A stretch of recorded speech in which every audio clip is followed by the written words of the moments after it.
샬롬, 사랑하는 성도 여러분, 귀하고 복된 하루가 시작되었습니다. 신실하신 우리 하나님께서 우리를 인도하여 주셔서 이렇게 첫 시간부터 우리와 만나 주시고 또 우리에게 귀한 은혜를 내려주실 것입니다. 믿음을 가지고 소망을 가지고 오늘 이 새벽 예배를 드림으로 하나님께서 약속하신 귀한 모든 것을 받아 누리게 되는 저와 여러분이 되시기를 예수님의 이름으로 축복합니다. 아멘. 다 같이 기도하겠습니다. 하나님 아버지 감사합니다. 우리에게 항상 좋은 것으로 인도하시는 우리 하나님, 지난 밤도 편하게 쉬게 하시고 또 회복하게 하시고 이렇게 첫 시간 주님 앞에 불러주시니 감사합니다. 오늘도 하나님 아버지 예배를 통하여 주님과 만나고 주님과 교감하기를 간절히 소원합니다. 그리하여서 이 시대에 필요한 능력과 지혜를 주시어서 그것으로 말미암아 오늘 주신 하루도 승리할 수 있게 하여 주시옵소서. 하나님 또한 기도합니다. 연약하신 분들이 계십니다. 또 또는 이 전염병 때문에 아프신 분도 계신 줄로 압니다.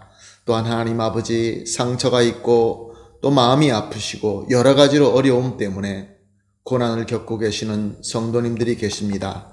주님 불쌍히 여겨 주시옵시고 주님의 능력의 손과 치유의 손으로 회복시켜 주시옵시고 영육간에 강건하게 세워주셔서 우리 모든 성도님들이 함께 주님께서 맡겨주신 귀한 사명을 잘 섬기며 풍성한 열매를 맺게 하여 주시옵소서. 감사하며 예수님의 이름으로 기도합니다. 아멘. 할렐루야. 우리 다 같이 찬송하시겠습니다. 찬송가 390장 예수가 거느리시니 즐겁고 평안하구나. 390장 찬송하시겠습니다.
천국에 가는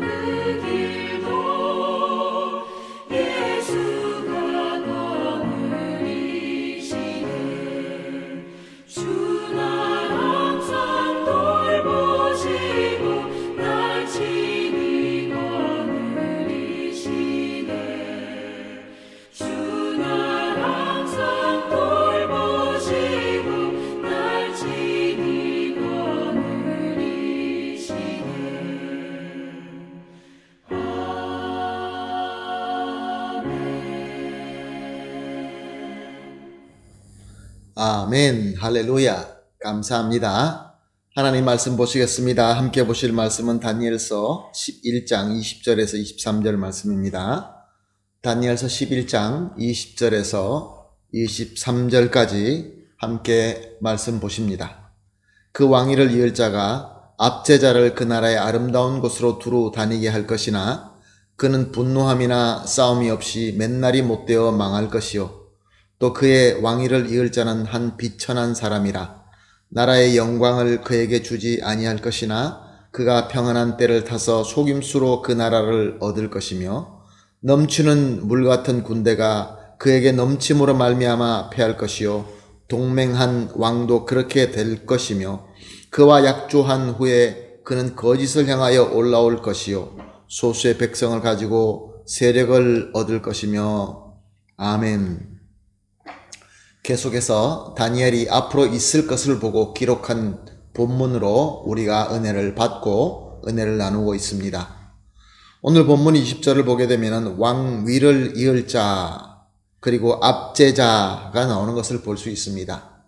왕위를 이을 자는 북방왕 안티오쿠스 3세를 이어서 왕이 된 그의 아들 필로파토르, 셀레쿠스 4세라고 알려져 있는 필로파토르를 예언하는 말씀입니다.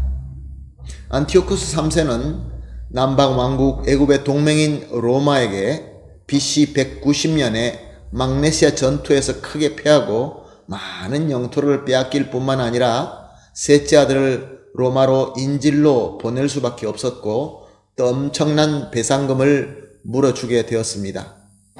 그러나 이 왕도 얼마 있지 않아서 암살당하여 죽고 맙니다. 그래서 그 아들 필로파토르가 왕위에 오르게 된 것입니다. 이렇게 새 왕에 오른 필로파토르는 아버지 때 전쟁 배상금을 갚기 위하여 재무장관인 헬리오도로스를 전국으로 보내게 됩니다. 이는 예루살렘 성전의 성물까지 약탈해 올 정도로 아주 지독하게 이 임무를 수행했습니다. 얼마나 지독하게 압제했는지 오늘 본문 말씀은 헬리오도로스를 압제자라고 예언하고 있는 것을 볼 수 있습니다. 이렇게 압제자라고 예언될 정도로 왕에게 성실했던 헬리오도로스는 결국 왕을 배신하게 됩니다. 그리고 그는 왕을 죽이게 됩니다. 그리고 권력을 장악하게 되죠. 암살당한 필로파토르 왕은 사실 나라를 그 어려운 상황 속에서도 잘 다스렸습니다. 로마의 배상금을 갚아가면서도 주변국과 우호 관계를 증진시키면서 나라를 안정시켰습니다. 경제적으로 안정시켰습니다. 그리고 그뿐만 아니라 로마의 인질로 잡혀간 동생 에피파네스를 자기 아들 데메트리우스를 대신 보내면서 고국으로 돌아오게 하였습니다. 그런데 그가 믿고 있던 신하 헬리오도로스에게 배신당하여 죽임을 당하고 만 것입니다. 이것이 오늘 본문 20절 말씀이 예언하고 있는 역사입니다. 이렇게 불의하게 권세를 잡게 된 헬리오도로스는 불안할 수밖에 없었습니다. 왜 그렇습니까? 그 왕의 아들 데메트리우스가 살아있고 또 왕의 동생 에피파네스가 돌아와서 있었기 때문에 그렇습니다. 그래서 헬리오도로스는 그를 지지하는 세력들을 모아서 동맹을 맺고 군대를 크게 세웁니다. 그러나 로마에서 돌아온 필로파토르 동생 에피파네스는 버가모 왕의 도움을 받아서 헬리오도로스 군대를 크게 격파합니다. 그러나 이 에피파네스도 역시 마찬가지로 왕의 적당한 후계자인 아들 그리고 자기의 조카인 데메트리우스에게 왕자리를 주지 않고 그를 배신하고 스스로 왕위에 오르게 됩니다. 이것이 오늘 본문 21절에서 23절에 예언하고 있는 내용인 것입니다. 이 에피파네스가 바로 다니엘서 8장 9절에서 12절 그리고 23절에서 25절에서 예언된 작은 뿔입니다. 작은 뿔, 이는 적그리스도의 모형입니다. 하나님을 정면으로 대적하고 하나님의 백성을 크게 핍박하고 하나님 앞에 큰 악을 행한 그런 자였습니다. 사랑하는 성도 여러분, 어제에 이어서 계속 우리가 세계 역사를 예언서로 우리가 보면서 사람들은 서로 탐욕을 이루기 위하여 믿어주는 왕도 배신하고 죽이고 다른 세력들과 동맹하고 큰 세력을 구축하기도 하지만 또 여러 상황을 이용하여 다른 군대를 일으켜서 자신이 원하는 권세를 취하고 자기 조카라고 한다 할지라도 권력을 위해서는 배신해버리고 자기가 스스로 왕자리에 오르는 거짓과 배신과 악한 술수와 어떤 방법을 끊임없이 사용하고 있다는 것을 우리는 보고 있습니다. 오직 자신의 탐욕만 이루게 되면 되는 것이죠. 지금도 마찬가지지 않습니까? 세상에서 인정하는 성공이라는 것만 이루게 되면 그 과정과 그 방법은 아무도 상관하지 않습니다. 다 지금의 그 성공을 보고 인정해주고 박수 쳐줍니다. 그러나 사랑하는 성도 여러분, 정말로 중요한 것은 우리 인간들이 제 아무리 꾀를 쓰고 권모술수를 써서 또 크게 노력하여서 자신의 뜻을 이루고 자신이 원하는 것을 취한다 할지라도 세상에서 아무리 크게 박수 쳐주고 인정해 준다고 한다 할지라도 결국은 하나님의 주권과 공의 밖으로 나갈 수는 없는 것입니다. 하나님의 공의의 그 심판의 손에서 벗어날 수 없는 것입니다. 다 하나님 앞에서는 죄악이고 공의의 심판의 대상이 될 뿐인 것입니다. 사랑하는 성도 여러분, 우리는 이런 진리를 너무나 잘 알고 있습니다. 그리고 또한 우리는 오늘 하루를 시작하는 이 지점에서 하나님께 예배를 드리고 이제 곧 기도를 하게 될 것입니다. 어떤 마음으로 예배를 드리며 어떤 기도를 해야 될까요? 내가 과연 진정으로 내 마음속에 간절히 원하고 얻고자 하는 것은 무엇입니까? 그리고 또 오늘 나에게 주어진 하루에서 내가 사용할 수단과 방법은 어떤 것입니까? 과연 우리 주님 뜻대로 우리 주님께 보시기에 합당하고 올바른 목적이며 방법일까요? 이것을 깊이 우리가 생각하면서 같이 기도하도록 하겠습니다. 하나님의 뜻대로, 하나님의 선한 뜻대로, 하나님 보시기에 아름다운 대로 그렇게 생각하고 목적을 삼고 나아가야 될 줄로 믿습니다. 같이 기도합시다. 첫 번째 기도 제목은 참 선과 공의의 하나님만 믿고 하나님의 인도하심에 순종하게 하소서. 두 번째로 세상의 악하고 불의한 성공과 번욕을 바라는 탐욕을 버리게 하여 주시옵소서. 세 번째로 항상 하나님의 은혜 가운데 거하면서 우리 하나님의 참선과 의의 평강의 복을 누리게 하소서. 세 가지를 합심하여 기도한 뒤에 개인적으로 기도하시고 오늘 하루를 시작하도록 하겠습니다. 다 같이 기도하겠습니다. 하나님 아버지 감사합니다. 오늘도 말씀을 통하여 세상의 흐름과 세상의 가치관과 세상이 목표하는 것을 다시 한번 깨닫게 하여 주시니 감사합니다.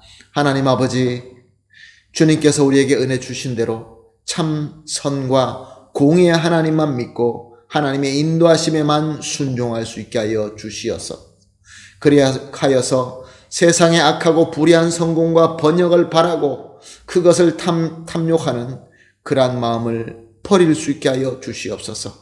항상 주님의 은혜 가운데 거하면서 하나님의 참선과 의의 평강의 복을 누리게 하여 주시옵소서. 감사하며 예수님의 이름으로 기도합니다. 아멘.